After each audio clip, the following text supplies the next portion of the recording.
Assalamualaikum warahmatullahi wabarakatuh. Selamat pagi Bapak dosen dan teman-teman yang saya hormati. Saya Ani Aktaviani, kelas 1A, Prodi Tadris IPA Biologi, NIM 20010404015, dan rekan saya. Baik, Assalamualaikum warahmatullahi wabarakatuh. Perkenalkan, nama saya Mita Sari dari kelompok 1, nomor NIM 2010404014. Nama Feni Febrianti, NIM 20010404016. Nama saya Nadira Fitriani, NIM 20010404011. Kali ini kami akan mempresentasikan tema yang berjudul hadis tentang pengobatan dengan bekam. Baiklah, yang pertama saya akan menjelaskan pengertian dari bekam. Bekam merupakan metode pengobatan dengan cara mengeluarkan darah kotor dari dalam tubuh melalui permukaan kulit. Sedangkan kata hijamah berasal dari bahasa Arab yang berarti al-hijmu, yang berarti pekerjaan membekam. Al-hijmu juga berarti menghisap atau menyedot. Al-hajam sama dengan al-masyah, yaitu tukang menghisap atau tukang menyedot. Sedangkan al-mijam merupakan alat untuk bekam yang berupa tabung gelas untuk menampung darah yang dikeluarkan dari kulit. Dalam ilmu kedokteran Islam, bekam tidak boleh sembarang dilakukan pada pembukuan atau penyumbatan, karena bekam yang sesungguhnya ialah untuk mengeluarkan darah kotor dari dalam tubuh. Baik, saya akan melanjutkan materi dari Ani Aktaviani, yaitu yang kedua, keadaan ketika melakukan bekam dan titik-titik bekamnya.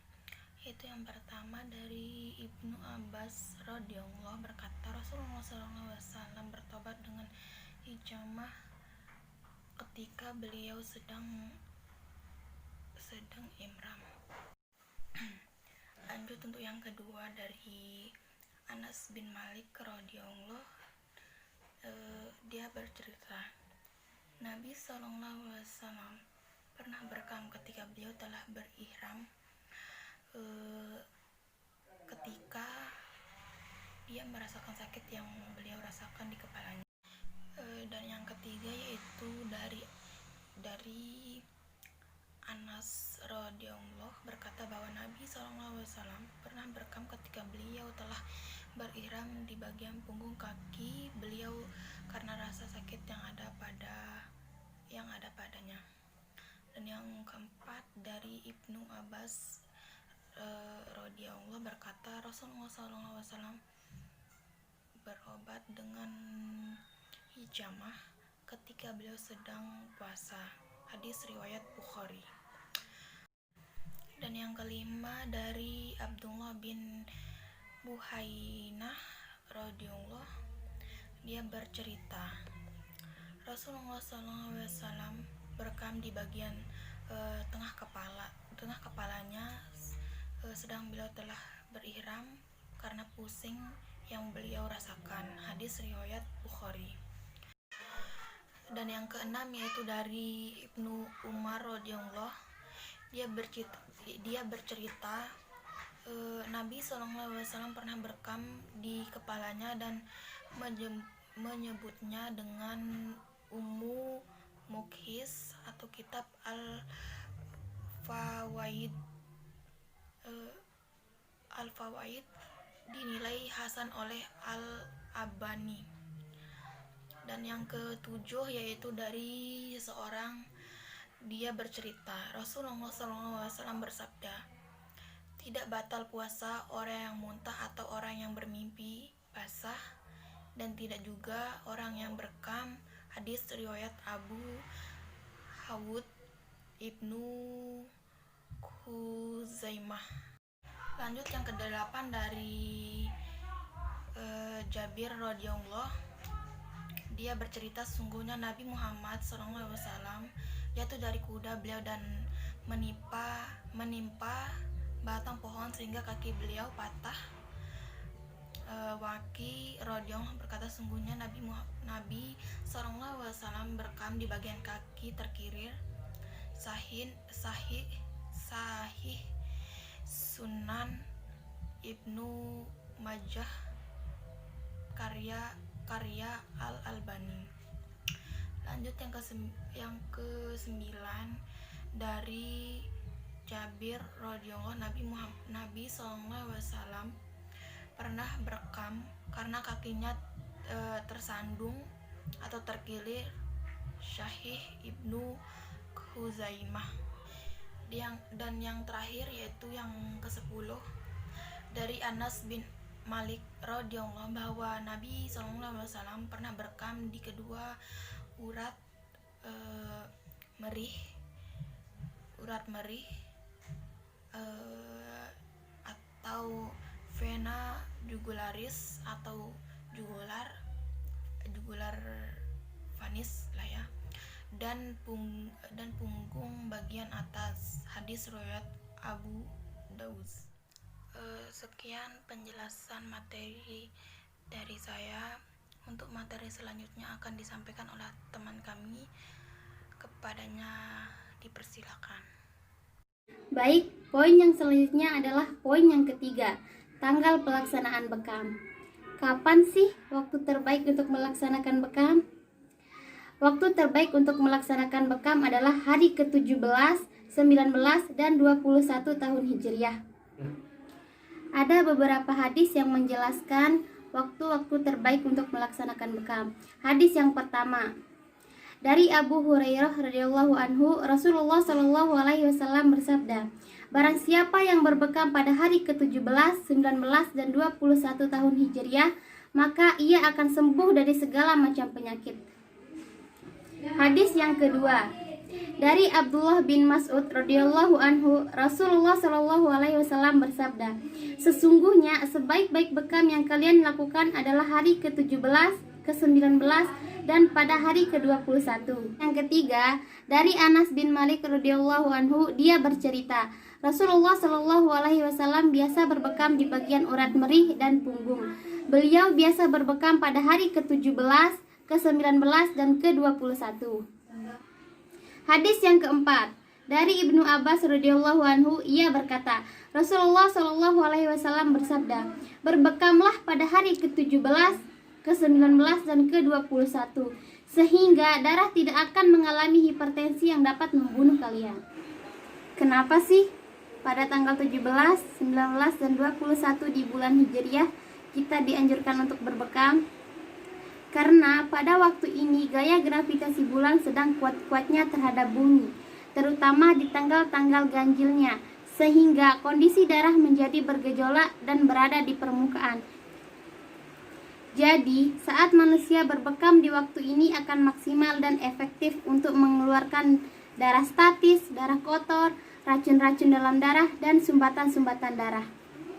Ibnu Sina di dalam kitabnya Al-Qanun mengatakan, diperintahkan untuk tidak berbekam di awal bulan karena cairan-cairan tubuh kurang aktif bergerak dan tidak normal, dan tidak di akhir bulan karena bisa jadi cairan-cairan tubuh mengalami pengurangan. Karena itu diperintahkan melakukan bekam pada pertengahan bulan ketika cairan-cairan tubuh bergejolak keras dan mencapai puncak penambahannya karena gaya gravitasi bulan yang sangat kuat saat pertengahan bulan.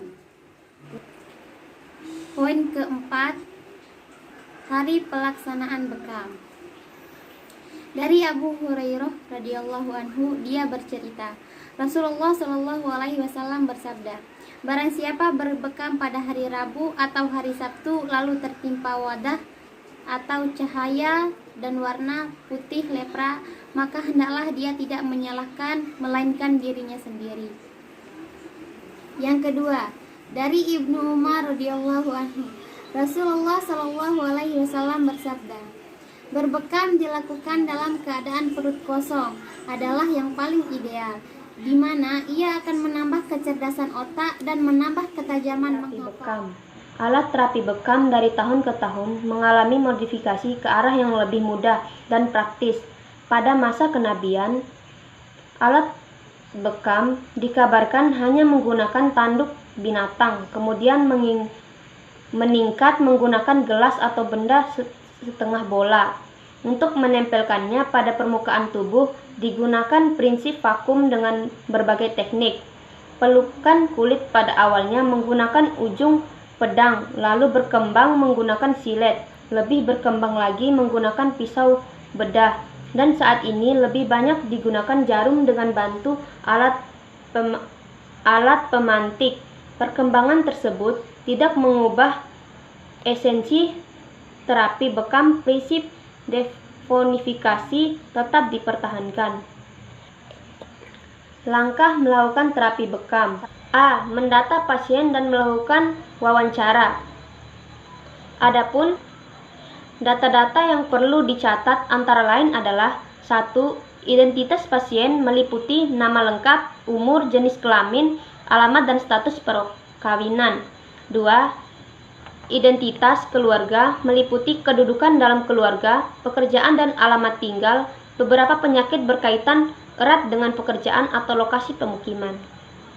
B. Melakukan pemeriksaan dan menentukan diagnosa penyakit. Pemeriksaan fisik tersebut adalah sebagai berikut. 1. Pemeriksaan umum. 2. Dari organ yang dikeluhkan pasien. 3. Palpasi atau pulkusi, pengetukan di sekitar tubuh yang mengalami keluhan. 4. Jika diperlukan, lakukanlah pemeriksaan penunjang seperti laboratorium, darah, urin dan tinja, röntgen, radiologi dan sebagainya. C. Menentukan titik bekam. 1. Dalam menentukan titik bekam, terdapat beberapa versi. Ada yang berdasarkan lokasi keluhan, berdasarkan titik akupuntur, dan ada yang berdasarkan pada anatomi dan patofisiologi organ yang bermasalah. 2.